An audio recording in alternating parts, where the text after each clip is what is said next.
Reese's is named after its inventor Harry Burnett Reese. He first created his Tasty Cups in 1928, but before he ever came up with the idea of making candy, he was forced to work through a long list of jobs to try and provide for his 16 kids. Yes, you heard that right, 16. Harry's road to success was anything but straight, and along the way he had numerous obstacles to overcome. This is his story. Harry Burnett Reese was born in 1879. He was of Welsh and English descent and he grew up on a farm in Pennsylvania. Harry was an only child and he wanted to try and help his parents out as best he could, and when it came to earning money he knew how to get creative. As a young boy he started out by farming the land, but soon enough he began carving out more lucrative sources of income. He started milking cows as this was a quicker way to earn cash, and he even built a pond in which he raised frogs that he then sold to nearby restaurants. What a savvy little kid! After a childhood filled with numerous entrepreneurial stints, Harry got married in 1900. At the time he was 21 years old, and it didn't take long before their little family began expanding and expanding and expanding. In total the couple had 16 kids together, 8 daughters and 8 sons, and soon enough Harry was not surprisingly struggling to support his ever-growing family. It helped that Harry's wife was from a well-off family, but Harry had always been a true family man, and not only did his mother live with him for the rest of her life, but so did her 2 sisters. As you can guess, the house was always packed, and during a typical Reese family supper at least 20 family members would be present, and if friends and relatives were invited too, then that number went up to more than 40 people. However cozy this may have been, this also meant more money was needed, and in an attempt to provide for his massive family Harry was forced to take on all manner of odd jobs, from managing the fishing operations of his father-in-law's cannery business to overseeing a dairy farm and working a factory job. There was nothing Harry wouldn't do to support his growing family, but this still wasn't enough and the family kept struggling. Then in 1916 Harry read an employment ad in the newspaper. Milton Hershey was seeking people to manage his many dairy farms in the Hershey, Pennsylvania area. As you can probably guess, Milton was none other than the founder of the famous Hershey chocolate family, and while Harry did not yet know it at the time, taking this job would change his life forever. After working for Hershey for a year, Henry was asked to manage a dairy farm called the Round Barn. As it was an experimental farm, his boss Milton Hershey visited every 2 weeks to check how things were going. The farm used new milking machines which were much more efficient than milking by hand, but they were also expensive, and by 1919 Milton decided to close the whole thing down. Whether Harry quit his job or got fired is not entirely certain, but one thing we do know: this time he decided to take a new approach, and instead of relying on others for a job, he took matters into his own hands by forming a new business. He called it the R&R Candy Company, and he made milk chocolate covered almonds and raisins and then sold them to local stores. Henry knew he needed high-quality manufacturing equipment to boost his company's potential. 1 year later he changed the name to the Superior Chocolate and Confectionery Company, and to raise money he began issuing stock. Surprisingly, he managed to raise today's equivalent of $290,000. Not bad, but the business ultimately failed nonetheless, and under pressure to support his many children and with yet another baby on the way, a 40-year-old Harry felt hopeless. After his early candy venture failed, Henry took a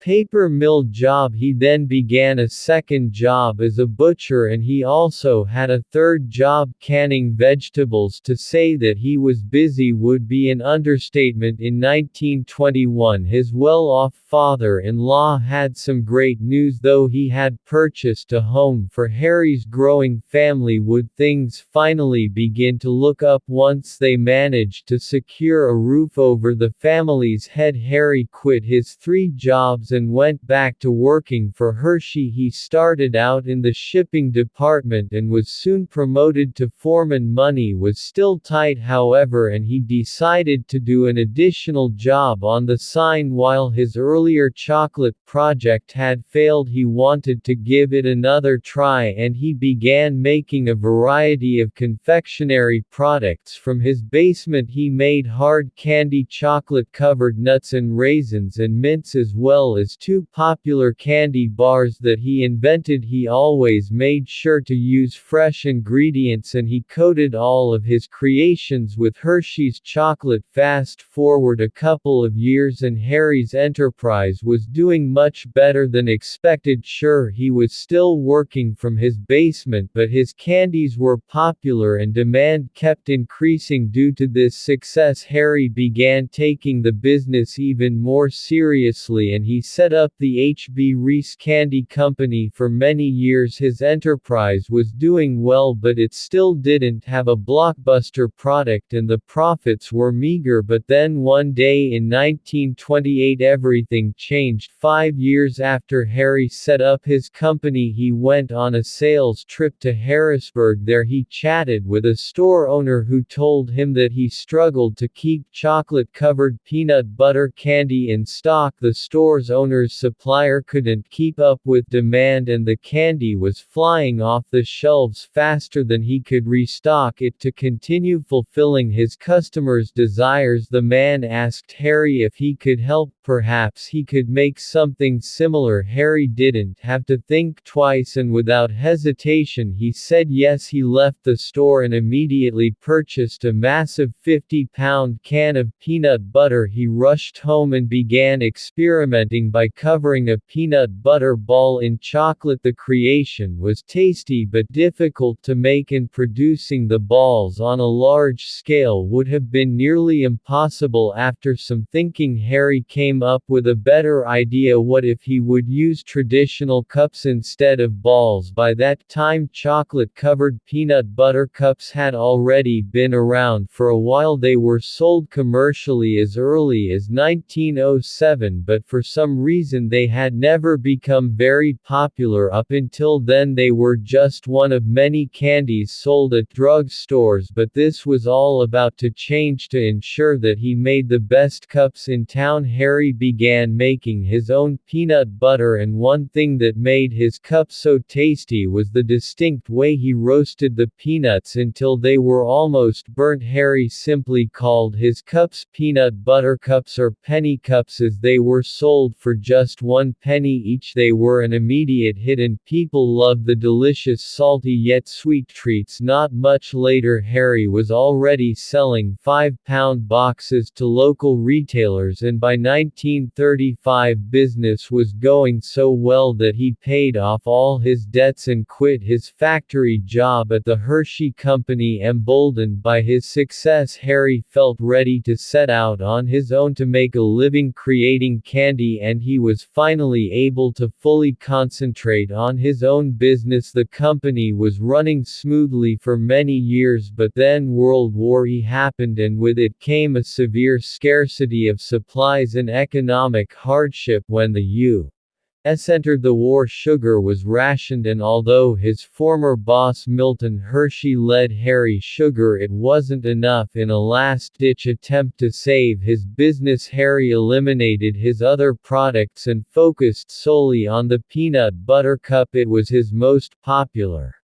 product after all, and in addition it was also the candy that needed the least amount of sugar. It would turn out to be the best decision he ever made. As Harry's business boomed, other candy companies began producing their own cups too, but despite the competition, Harry's cups kept growing rapidly in popularity and he continued to do well. In fact, things were going so well that he decided to build a huge factory in Hershey. The building was finished in 1957, but unfortunately Harry didn't live to see it with his own eyes. He died a few months earlier from a heart attack just a few days before his 77th birthday. Harry's death plunged the company into chaos. He had left his daughters out of the will and instead left the company to his 6 remaining sons, and those sons didn't exactly get along well. While Harry's children were fighting for control, the company finally entered the modern era with an automated production line. By the late 1950s, Reese's had become a respected national brand. Sales soared to over $15 million a year,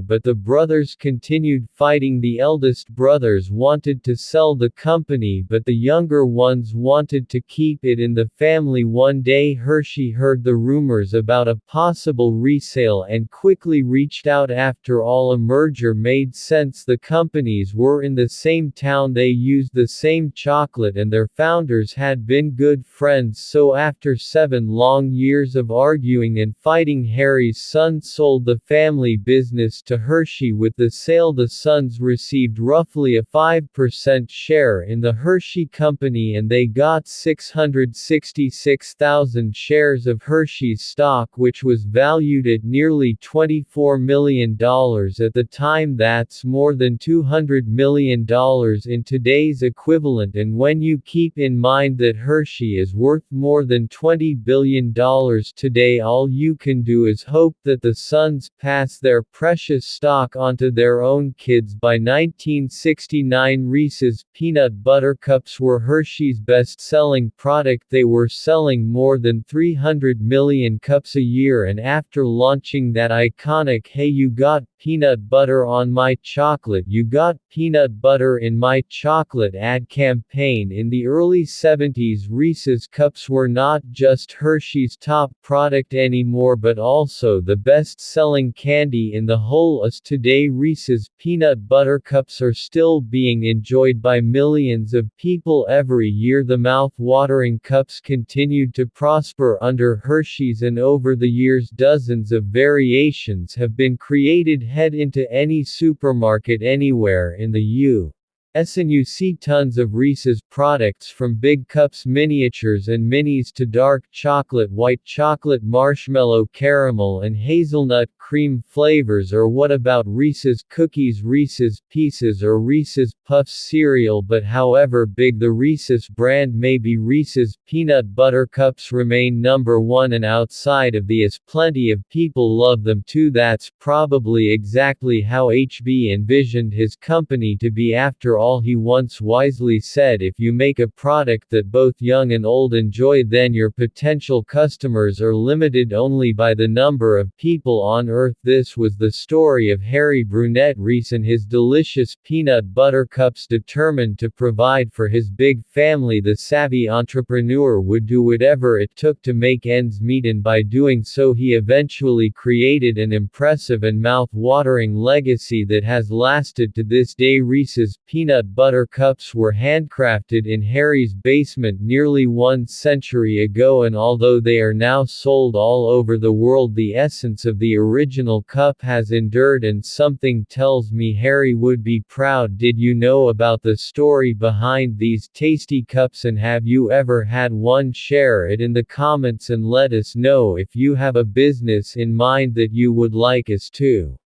cover next. I hope you enjoyed watching this video, and don't forget to check out our channel for more inspiring business videos.